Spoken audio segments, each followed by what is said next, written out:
Well, today is Father's Day, and there's a lot of people out there with their fathers, and they're out there at dinners and doing activities. They're sharing stories, reminiscing. So, Woody, tell us how your Father's Day is going. My Father's Day is about acceptance and how it's doing okay. It's going good. I never saw it coming though. What would you like to share? What is that you never saw coming? I never saw it's been 3 years since Dad's death. Well, when did he die? He died on Father's Day. Are you okay? I'm okay. But my brother, it's harder on him than it is on me. And could you tell us why? Because Kenny was like hoping that he would change his habits so he can live. But Dad didn't want that. I accepted it for what it is. Well, what did your dad tell you? He told us he was going to be drinking and smoking until he died. He had 7 strokes and 5 heart attacks, and he continued to smoke and drink. And he just wasn't going to change, right? No, he wasn't going to change. Okay. And so, how did that impact your life, the smoking and the drinking? It impacted me in ways like, as for decision process, it made me not want to drink. It made me stay away from the drinking, stay away from the cigarettes. Like, for instance, when I see that liquor aisle, I would not even go to that liquor aisle because I saw the consequences. And a lot of times people don't see that, you know. They continue to drink and smoke, and other family members can see it and they continue to do the same thing, even though the consequences are great. They are great and they're deadly. And he's no longer here. He is no longer here. So, could you tell me of some fond memories that you had of your father? Oh, yes. I went to for instance, I go to the barber shop and I talk about the Chiefs all the time, winning bets and losing bets. Okay. And was your dad a sore loser? No, my dad wasn't a sore loser or anything. Well, who was his team? What team did he like? He was very neutral, but my barber was a Chiefs fan. And that would upset the barber, wouldn't it? Yeah, and I was one of the few ones that had the guts to talk trash in the chair. Do not, unless you have a strong stomach, do not talk trash in the chair while your barber's cutting it, okay? You know, let's go back to the health part, you know, because you say you don't drink, you don't smoke. And so, for his eating habits, how was your dad's eating habits? He would eat chitlins, Oh, pig feet. And he would make fun of my brother for stealing fruits and vegetables, call him the rabbit. Kenny just had more healthy ways, huh? Yes, he did. But it's a lot of people that eat chitlins and pig feet, you know. I call that's more like a slavery food. Chitlins and pig feet. If you know the history. Oh. Yes. Oh, okay. So there's a history behind the food? Dark history behind it. It's a slave history behind it. Oh. And so did you read the history and didn't want to eat the food, or how? Yes, I did. It was destroy not just your body, but the history is even worse. And so whenever mom would cook, what would she do? How did she eat? What was her eating habits? Fruits and vegetables and giving choices. Dad was like, you're going to eat what I eat. And so when mom would come in and dad would say that, what would happen? It will be a serious argument. And what did mom end up doing? Cooking different types of foods. Even though she knew it was going to be consequences. Yes. Okay. Also, like when you would get mad at dad and you would want to say negative things to him, what did your mom teach you? My mom teach me, and this is not taught in modern women today, is that you don't talk negatively about your dad. No matter how bad it was, you don't talk negatively about your dad. We don't see that in today's women. Oh, okay. Dad was always to be Dad was always to be respected. That was in my time. Yes. Okay. So, and how do you feel? You said modern women today, they don't, They when they get divorced, they take the children away and you're not even allowed to see your father. That is disgusting well, uh, and inhumane to me. so no matter what happened in that household, your father was always what? My father was always there. And I was fortunate to have a father that was always there. We don't see that today. And he always had the, He always had each other's back, even when we had some disagreements. yes. Um, could you tell us, before he passed away, what did what did you feel after he told you that he was gonna die? How did you feel? I feel that I took it as a lesson. A lesson to take care of my body and to be around positive people. So I took it as a lesson, like the lead attorneys, wins, lessons, loses, and lessons. Wins, lessons. Wins, losses, and lessons. All right. So, and today, you like you said, and I really admire you because you said you're more concerned about what Kenny's feeling. Yes, I'm more concerned about what Kenny's feeling than what I feel at this point because I'm more like acceptance. And Kenny has always been your guardian, so today you get a chance to be.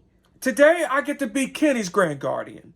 All right. And tell him what a grand guardian is. A very serious protector that's really trusted, that's been around for years. That's a grand guardian. And he's taking the time out of his life To understand me. So today, I'm taking to understand him. Even though that he has like more like the spiritual part, the God part, I'm more the spiritual but literal part. And when you say that, when you say you're more the spirit, not the non-spiritual, and people think that you, That people think that I'm like an atheist or agnostic, or Gnostic. No, I'm not. I'm just looking at the more literal part. and you just can't understand. I cannot understand abstract concepts. But you've made some improvement, and you've really made improvement in the areas of trying to work on understanding Other people's feelings and reading people, even though sometimes I overread, like the Dr. Lie to Me strategy. Okay. Um, and even with it being Father's Day today, you were glad that your father was what? I was fortunate to have a father that was there, In, and I was glad that you were the type of woman that really loved him. you know, on this day, and I know this is kind of hard, but the biggest life lesson for me is your father told me, he said, the mistake that I had made was loving somebody that didn't love themselves. And that was detrimental for me because I wanted him to live. I wanted him to go to treatments and tell him what he said about my treatments, about me. I ain't taking this rat poisoning. Right. So he always said that I was always what? I'm always looking for something. Going to the doctor. And even said in his last words, like, if I'm dying, you're always going to be at the hospital. And so the day that your father died, where was I at? You were at the hospital. Getting what? You were getting treated to see what was going on with your body, with your eyes. And trying to live. Not just for yourself, but for Kenny and for me. Yeah. And you know, the greatest lesson of all is that your father did give us something, because I think a lot of times people feel like it's a grand punishment or a person is selfish, but you get a chance to reflect on their life, and then you decide in that moment in time whether you want to go down the same road that he went, and you didn't. So you don't drink, you don't smoke, and you saw that having a person that died from lung cancer, that's a what? That's a painful lesson. That gave me a strong wake up call to not do those things in the first place. To not even be interested in smoking, to not be interested in drinking, to not be interested in these toxic people. And one of the greatest lessons that you taught me, I remember, because you had asthma, is that you said to me when I had to take you to the hospital one night, and you had your lips had kind of turned blue, kind of blue color, and kind of what they say cyanotic blue, the coloration, and you was losing oxygen fast. And I remember looking at you, and you looked up at me and you said, Don't waste your breath on people that ain't even worth it. Your breath is precious. and it feels like you what? Feels like you're dying. And that was the strongest lesson that I got. And from that day on, I said, here's somebody that's laying here, and I'm afraid as a mother that I might lose my son tonight. And and he's telling me, as a patient, as a having asthma, a severe asthma attack, that if he dies, and that was you, if you die, then you're not wasting. Don't ever waste my breath on people, because it was like death. Yeah, don't waste your breath on people that ain't worth it. That was just really profound. So I tried to minimize my air and talk to people that that I can get reach, and the people that I can't, I Just let them go. Leave them alone. They'll learn when it's too late. and one thing about it, tell them how you feel about the expert. When you live it, you're the expert. The doctor only studies it. There's a difference between studying it and living it. Did you feel that your father was an expert in his field? He was an expert in drinking and smoking. Yeah, he was an expert because he lived it. And he did what? He drunk, he smoked, he was in Vietnam. Cancer, yes, he was an expert. And he ended up dying. And he ended up paying the ultimate price, his life. And your father said about consequences, he said, if you're man enough to man up and take the consequences and know that it could cost you your life, then there you go. That's right. And he also said, what gives anybody the right to judge my life when it is my life? That was his life. And that was his choices, and he paid for them. Yes. But in all, we got a lot from him. We learned a lot from his life. The life lessons, they were hard, but still in all, in this day of reflection, we did learn. And even to this day, we went through the phases of grief, and we're still going through that phase. But the bottom line is, at the end of the day, he taught us a lot. And he's respected to this day. And to this day, we will not say what? We will not say not one bad thing about Dad. And that's what modern women need to learn from this. Right. Absolutely. Because if you start bad mouthing your if I had to start bad mouthing your father around you, it's like a chess game, and you should never ever. You never should put one parent against another to make that choice. That is just inhumane, disgusting behavior. No child. No child should have to make that choice. No. they shouldn't have to choose between their parents. No, because they were not born in this world. They can't choose their parents to begin with. Okay. And so, doing this tape today, how do you feel so far into this interview? How do you feel?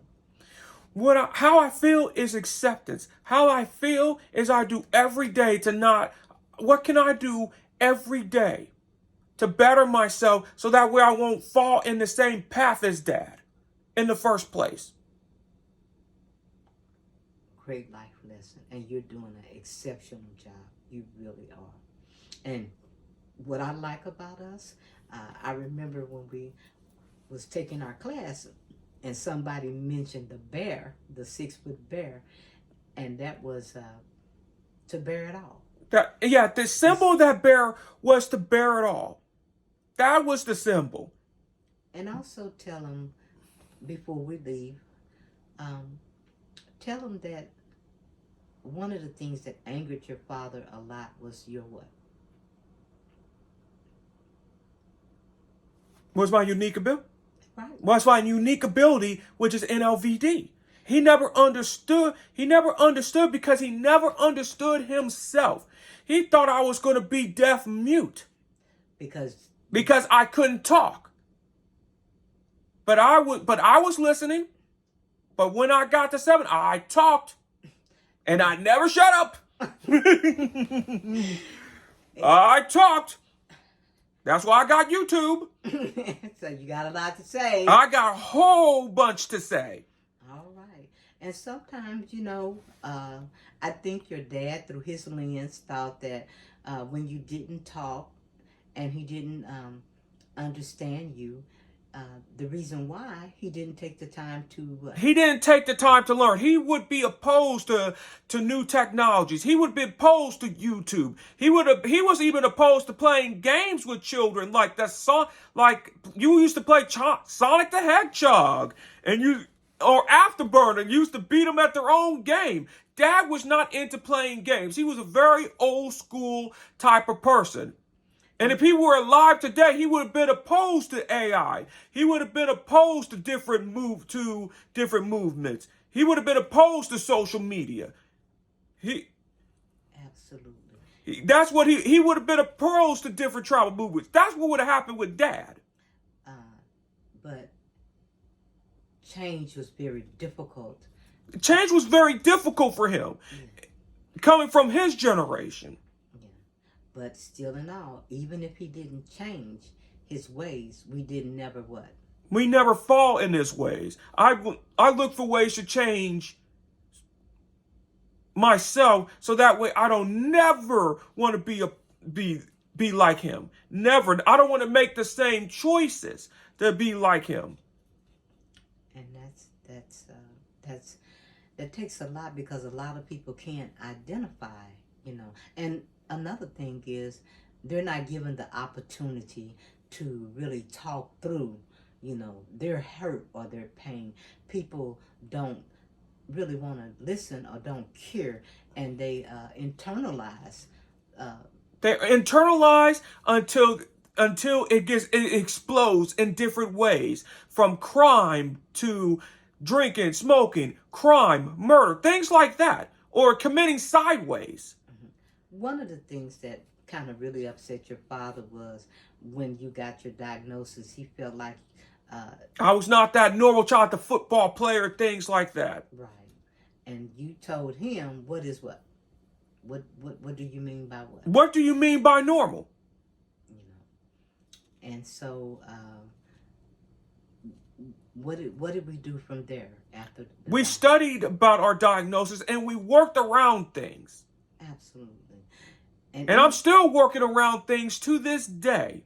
And you're doing I'm doing an exceptional job. I'm still trying to improve from the day to the next day. And even when you begin to talk, because even you said on the last video, what did you say on that video? You said on one of the videos about it was hard because you didn't get the opportunity to what? I didn't get an opportunity to talk or give hugs.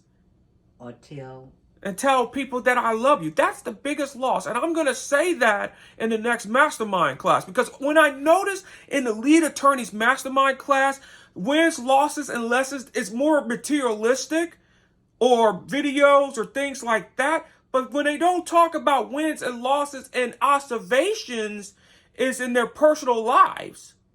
And the lessons they learn in their personal lives instead of just that here and now. and and because uh you know, not just in that class, in any. In any class. It's not just in class, but it's just society in general. Yeah, the, you can say that the observation for you might be, We're becoming NLVD plus society. What I was born with, you guys threw it away. because it was difficult for you to what? Communicate. It was difficult for me to communicate. Now there are many communications like YouTube and Facebook and Twitter. But they're not what? They're not people. They're not people. I mean, there's people when you're doing the video calls. But it's not really the same. Right. And when you don't have people around you, if you don't have good people around you, or if you don't have the good stuff, or good associates, or good places to go for people, you're screwed. It causes anxiety. And it causes anxiety and depression. Absolutely. But, I'm glad we got a chance to reflect today and talk about your feelings, because it needs to be addressed today, tomorrow, whatever day you want to talk, because that's the danger. It's not even talking about it itself. It's very, very dangerous. It is destructive. Very destructive. I talk about it every day. I'll talk about it. I'm open to talking about it. And see, that right there is very important, because a lot of people find it very hard to talk about their hurt and their pain, because they feel like they're going to be judged. And that's the greatest stigma behind mental health. They're afraid of being judged. I'm not afraid of backlash. I'm not afraid of making life lessons and mistakes. I'm not afraid of being judged. Because if I was afraid of being judged, I wouldn't be having a YouTube right now. And see, but we have to be careful about the fear, because sometimes when we don't fear, that fear, not fearing, can cost us our life, because that's where it needs to be pointed out that, this is dangerous. And maybe those things that don't kick in is fight or flight or There are the two types of fears. One that can keep you out of danger. That's one type of fear. But the second type of fear is the ridiculous fear, fear of being judged, or fear of failure, or fear of public speaking. I'm against fear of fawning. It's a ridiculous type of fear. Number two fear is one ridiculous fear to me. But like I said, if you don't fear, you don't know that you're in danger and that you could put somebody else's life in danger. And those are the things that we work on with your unique ability. So, before we close this video out, what would you like to say to, if your dad was here, what would you like to say to him? The only thing I would like to say is that I love you, Dad. And I hope you have some peace in your life. And I just wish that you thought about the decisions, not for yourself, but think about Kenny, Mom, Miss Linda, Mom, that love you, and brother, that love you. Instead of thinking about yourself and being a fighter for your life. That's the only thing that I wish for Dad. All right. That's the only thing that I would wish. But I know it ain't going to happen. Well, it didn't happen. The price was paid, and he paid with his life. And that's what a lot of people don't realize, because when you have these dates out, when you're diagnosed with a deadly disease, that decision shouldn't be not just based on you, but it should be based on your children.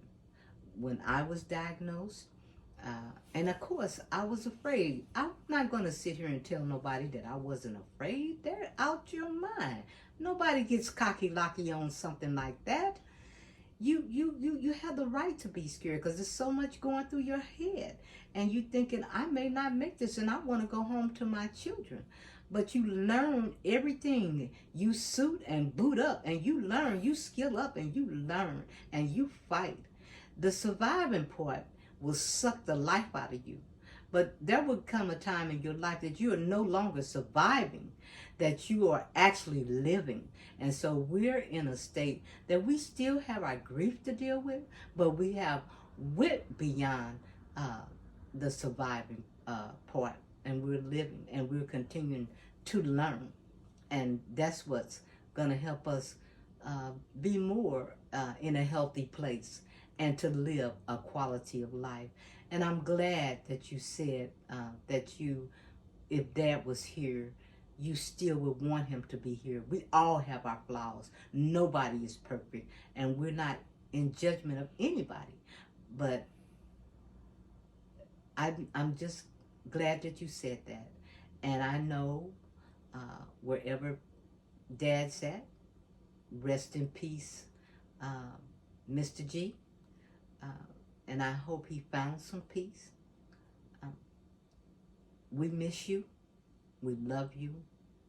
And we will always, always respect you. We will always respect you.